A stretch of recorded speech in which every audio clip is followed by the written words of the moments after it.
E se você se deparasse com um planeta dominado por entidades triplicando sua estatura? Visualize emergir de sua morada e deparar-se com impressões digitais equivalentes a lagos escavados no solo. Contemple formas colossais cujas silhuetas bloqueiam os raios solares, cujas entonações abalam um terreno como estrondos celestes e cuja simples existência desperta um pavor ancestral em seu ser. Isso vai além da imaginação fantástica. Representa um capítulo real da humanidade. Relatos ancestrais de diversas culturas narram uma fase em que colossos perambulavam pelo globo.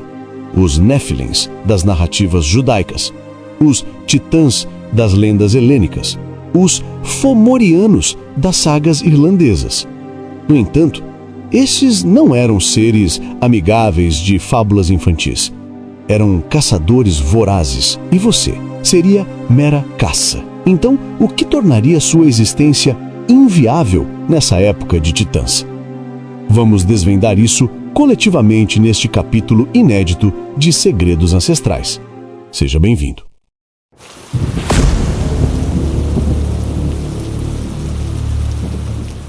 Suponha que você desperte na Era dos Colossos. Seus olhos se abrem, mas uma sensação de anomalia paira no ar. O solo vibra em pulsos regulares, evocando um pulso acelerado. Você se ergue, atordoado, só para compreender que não se trata de um coração, mas de pisadas. Você cambaleia rumo ao que julga ser sua abertura para o exterior, mas, ao espiar, o pânico o invade. O panorama se transformou. Cada árvore assemelha-se a um graveto. Cada elevação parece planície. E ao longe, avançando com determinação rumo à sua comunidade, surgem contornos que se alongam pelo céu como picos ambulantes. A Sagrada Escritura os denomina Néfilins. Gênesis 6:4 os retrata vividamente. Os Néfilins estavam na terra naqueles dias e também depois, quando os filhos de Deus se uniram às filhas dos homens, que lhes deram filhos. Estes foram os heróis de outrora, guerreiros de renome. Contudo, ao fitar essas entidades monumentais se aproximando, uma realidade se cristaliza.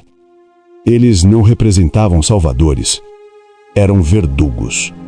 Conforme o livro de Enoque, um manuscrito primordial anterior à Bíblia, esses titãs transcendiam meros humanos ampliados.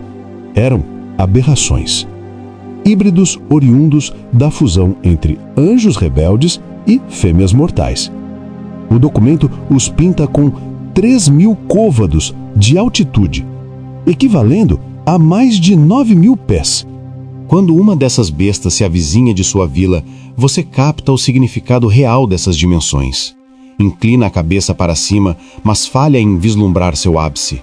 Seu calcanhar, agora perceptível à distância, excede o tamanho de toda a sua povoação.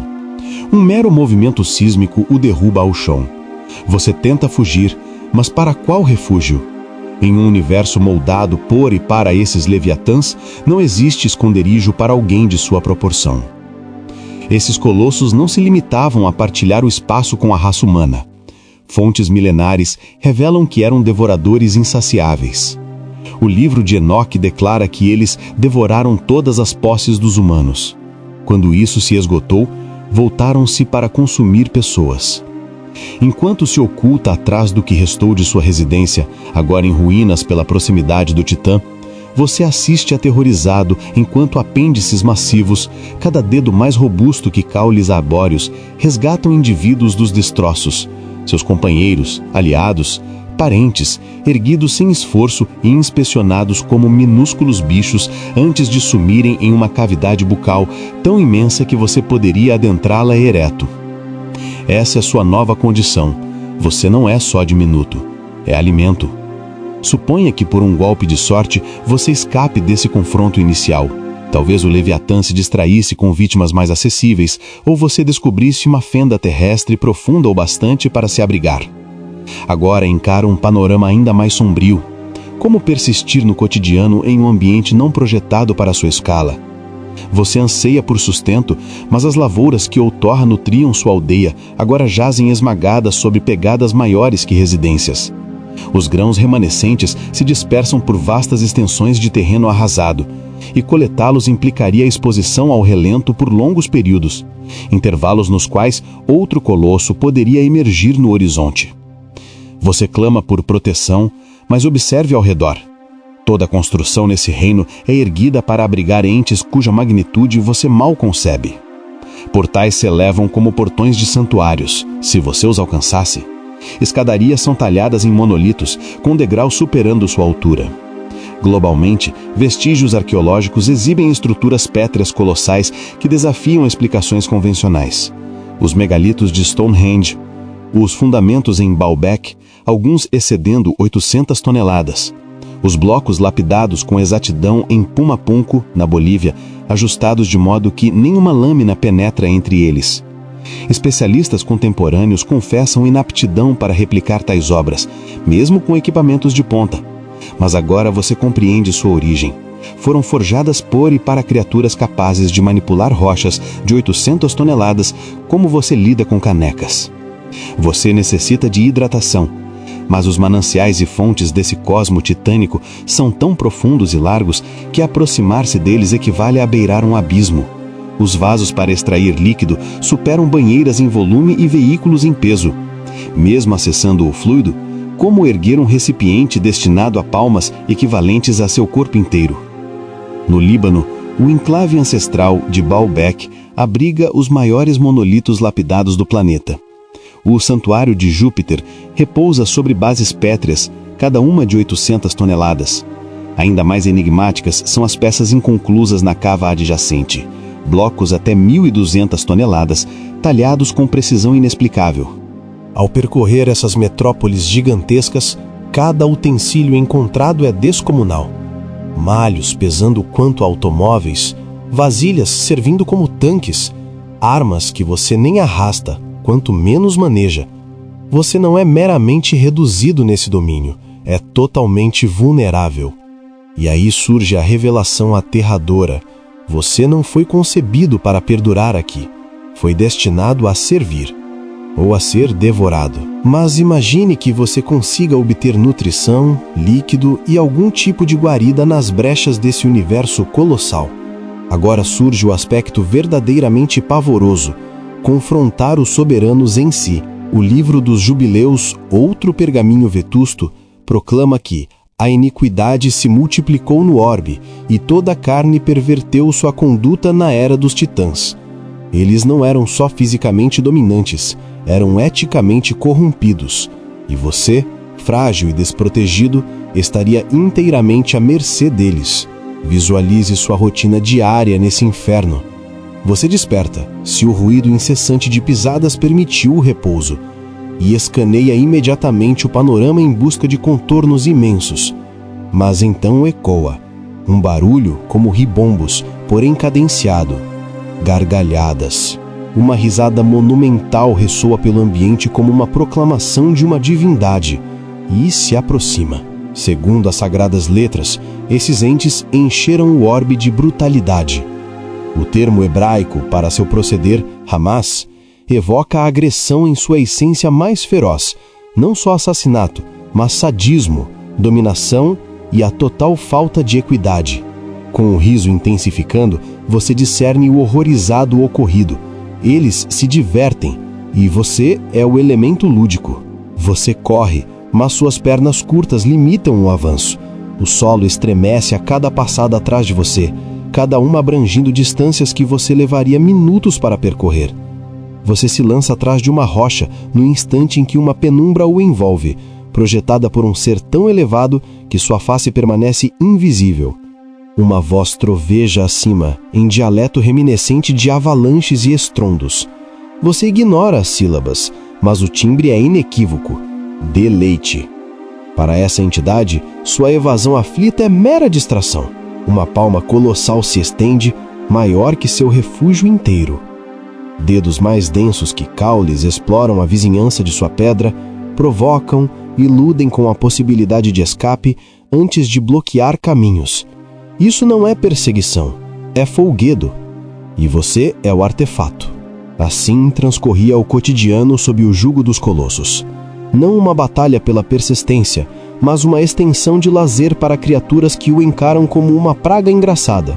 Os relatos primordiais indicam que esses titãs não eram meramente agressivos ao acaso, eram deliberadamente perversos. Transmitiram aos mortais saberes vetados, táticas bélicas, forja de armamentos, mistérios da bruxaria e da tentação. Contudo, agiram não para elevar a espécie humana, mas para depravá-la e, por fim, aniquilá-la. Suponha que você tope com um colosso benigno, um que não o esmague ou devore de imediato. Em vez disso, ele se abaixa ao seu patamar, ainda posicionando o rosto como um arranha-céus, e inicia lições. Mas o conhecimento partilhado é tóxico, como fabricar instrumentos que incitam humanos contra si, como dominar outros via artes sombrias, como evocar forças que maculam sua essência. Você percebe que até os titãs bondosos não visam auxiliá-lo, visam condená-lo. Sua mera proximidade contamina tudo, convertendo a mera existência em veneno espiritual. Você não estaria só subsistindo sob o regime de senhores descomunais. Habitaria um orbe contaminado por sua aura, onde cada dia de permanência custa sua essência humana. Mas talvez o elemento mais apavorante seja o arsenal tecnológico desses colossos. Manuscritos vetustos insinuam aptidões quase futuristas, domínio sobre o clima, levitação de rochas imensas, criação de híbridos e acesso a saberes além do tangível. Agora pondere estar no polo receptor desse domínio. Você se abriga no que crê ser uma gruta segura, quando, subitamente, as condições atmosféricas se alteram, não progressivamente como uma borrasca orgânica, mas abruptamente. O firmamento escurece, raios incidem em sequências exatas, e você compreende aterrorizado que isso é manipulado. O livro dos Enoque narra que os guardiões instruíram humanos sobre o talhe de raízes e o vigor de feitiços. Outros pergaminhos falam de titãs que regiam os elementos, erguiam veículos aéreos e detinham artefatos de potência inconsiderável. Você espia da caverna e avista blocos pétreos colossais pairando como folhagens ao vento, reordenando-se em novas formas ao bel prazer do colosso. As leis físicas de seu cosmos são reescritas por entes cuja engenharia você nem inicia a decifrar. Provas arqueológicas corroboram algumas assertivas. No Peru, a cidadela de Sacsayhuaman ostenta rochas tão ajustadas que resistem a sismos sem cimento. A acurácia dos entalhes sugere técnica superior a qualquer posse humana ancestral. Narrativas regionais acreditam a obra Titãs, que faziam as pedras se locomoverem. Mas imagine presenciar tal edificação como um observador mortal diminuto. Você contempla massas maiores que construções flutuando, acoplando-se com exatidão irreal. Você discerne que nesse domínio, os próprios componentes naturais são adversários. Narrativas afins emergem em todos os continentes. No Japão, folclores descrevem Oni, demônios gigantescos capazes de deslocar montanhas. Na Escócia, mitos retratam fomorianos, que erguiam anéis pétreos com atributos sobrenaturais. Na América Nordeste, clãs indígenas relatam uma estirpe de colossos antropofágicos dotados de grande feitiçaria. Enquanto se encolhe em qualquer asilo disponível, isso deixa de ser lenda, torna-se sua rotina inescapável. Agora pondere ser perseguido por entes com tais dons. Eles dispensam visão para localizá-lo, detectam sua aura a léguas, dispensam caça, podem fazer o solo sob seus pés se agitar, arremessando-o às suas garras. Dispensam armamentos para eliminá-lo, podem cessar seu pulso com um capricho. Os próprios fundamentos se rebelariam contra você. O planeta inteiro seria hostil. Nesse cenário, a longevidade não depende de astúcia ou vigor, mas de clemência fugaz de criaturas que poderiam extingui-los sem notar. E, conforme os pergaminhos vetustos, compaixão não abundava nesses seres. Por mais intimidante que soe, certos mortais ousaram opor-se. Relatos ancestrais narram conflitos entre humanos e titãs, de valentes combatentes que desafiaram desvantagens colossais, de ídolos que contestaram a opressão despótica. Mas visualize ser convocado para tal insurgência. Você empunha uma lâmina, se conseguir erguê-la, e é ordenado a avançar contra entes cujo dedo mínimo excede sua estrutura corporal. A noção seria absurda se não fosse tão visceralmente real. A Bíblia cita diversos caçadores de colossos: Davi versus Golias, Josué contra os Anaquins, Caleb contra os herdeiros de Anak, mas examine esses contos minuciosamente e algo inquietante surge. Não eram duelos equânimes. Eram triunfos prodigiosos contra improbabilidades, obtidos unicamente por intercessão celestial. O confronto mais célebre é o de Davi com Golias. Contudo, muitos ignoram pormenores vitais. Golias não era só elevado, era um lutador experiente de uma linhagem titânica, equipado com aparatos que nenhum mortal comum ergueria. Só a ponta de sua lança pesava 7 quilos. Agora, posicione-se como Davi, mas sem sua vocação sagrada. Você encarra Golias e sua visão equivale à de um inseto ante uma serra. O êxito de Davi não decorreu de destreza ou potência superior, foi um prodígio. Mas você carece dessa guia divina. Assim se desenrolava a oposição na era dos titãs, uma sucessão de vitórias sobrenaturais pontuando uma contenda pela existência que, de outra forma, era desoladora. E prodígios, por essência, eram escassos. Segundo os manuscritos primordiais, essa fase de despotismo titânico não perduraria eternamente. A depravação se tornou absoluta, a ferocidade tão opressiva que uma ação divina se impôs. A medida foi drástica, uma reinicialização planetária via inundação universal. Mas imagine vivenciar essa redenção de sua ótica como remanescente diminuto. Você desperta certa aurora ao som de águas, não do gotejar suave de chuvas, mas do bramido de mares despencando dos céus. Gênesis 6,13 proclama: Então Deus disse a Noé: Darei fim a todos os homens, porque a terra está cheia de violência por causa deles. Enquanto as águas ascendem ao seu redor, você compreende que essa catástrofe não visa só expurgar as falhas humanas. Trata de erradicar os colossos que tornaram sua jornada um tormento. Pela primeira vez, você os presencia aterrorizados. Há uma grandiosidade aterrorizante em ver criaturas que o tratavam como vermes, agora se debatendo inermes no cataclismo sagrado. Contudo, você também discerne que essa libertação pode ceifá-lo igualmente. Mas eis o aspecto pavoroso: a inundação não os aniquilou por completo. Números 13:33 declara: Vimos os nefilins lá. Os descendentes de Anak vêm dos nefilins. Pareciam-nos como gafanhotos aos nossos próprios olhos, e parecíamos iguais aos deles. Isso foi redigido pós-dilúvio. Os titãs ressurgiram. Então, imagine seu desespero ao, decênios adiante, avistar aquelas penumbras conhecidas no horizonte mais uma vez. O inferno que você julgava extinto renasce, e agora eles voltam irados. Isso implica que a era dos titãs não foi mero pesadelo pré-histórico. Persistiu pela crônica humana. Cada vez que sua gente prosperava, os titãs reapareciam para reafirmar sua submissão. Voltemos à indagação inicial. O que impossibilitaria sua permanência na era dos titãs? A explicação transcende mera dimensão ou robustez, embora sejam barreiras insuperáveis. Envolve o desmoronamento mental integral que residir em tal horror inevitável provocaria. Reflita sobre sua reação ante algo genuinamente letal, no presente. Uma fera selvagem, um delinquente agressivo, uma catástrofe ambiental. Seu pulso acelera, suas palmas suam, endorfina inunda seu organismo. Agora, conceptue existir com esse grau de pavor a cada instante. Em um orbe regido por colossos, você jamais repousaria serenamente. Cada ruído noturno poderia ser uma pisada. Cada sombreamento, uma garra colossal buscando capturá-lo de seu covil. Seu aparato nervoso, adaptado a surtos esporádicos de alarme, estaria perpetuamente saturado de agentes estressores. Em poucas semanas, você padeceria do que hoje identificamos como transtorno de estresse pós-traumático agudo, mas sem convalescença porque o suplício é incessante. Você presenciaria outros remanescentes colapsarem sucessivamente. Alguns se tornariam inertes, meramente oscilando em recantos.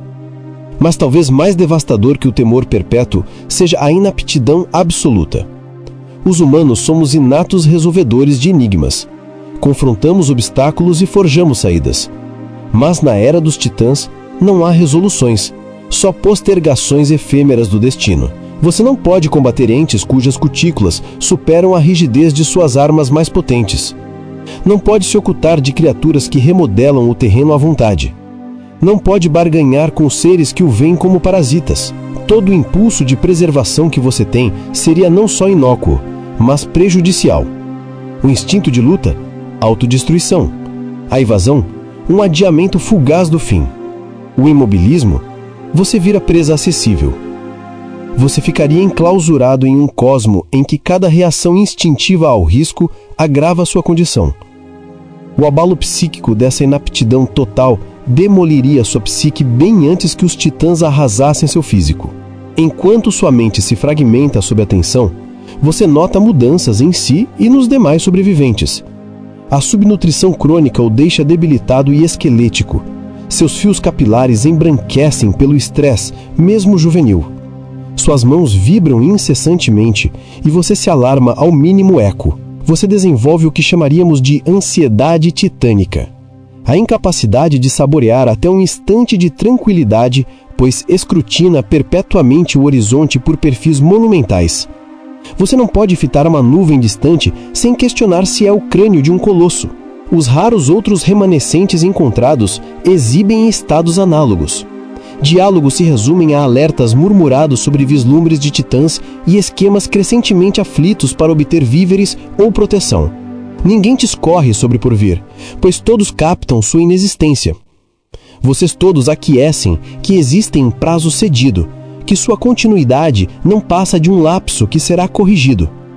E talvez o mais terror, uma fração de você anseia por esse desfecho derradeiro. O óbito começa a aparentar clemência ante a permanência indefinida nesse inferno. Então, o que impossibilitaria sua permanência na era dos titãs? Porque perdurar em tal cenário demanda algo que nenhum mortal possui: a aptidão de existir eternamente como vítima, sem perder a racionalidade, a essência humana ou o desejo de prosseguir. A sociedade contemporânea acostumou-se à falácia de supremacia. Esqueceu o pavor que nossos progenitores vivenciaram, a percepção constante de forças infinitamente superiores. Esqueceu o que significa verdadeiramente temer. Mas, na Era dos Colossos, você recordaria. Cada aurora seria uma aula de humildade, de irrelevância, na autêntica pirâmide da criação. E, por fim, essa lição o consumiria. Se você sucumbisse à inanição, moléstia, infortúnio ou mero avistamento por um soberano colossal, seu fim careceria de relevância no panorama amplo. Você seria obliterado da memória.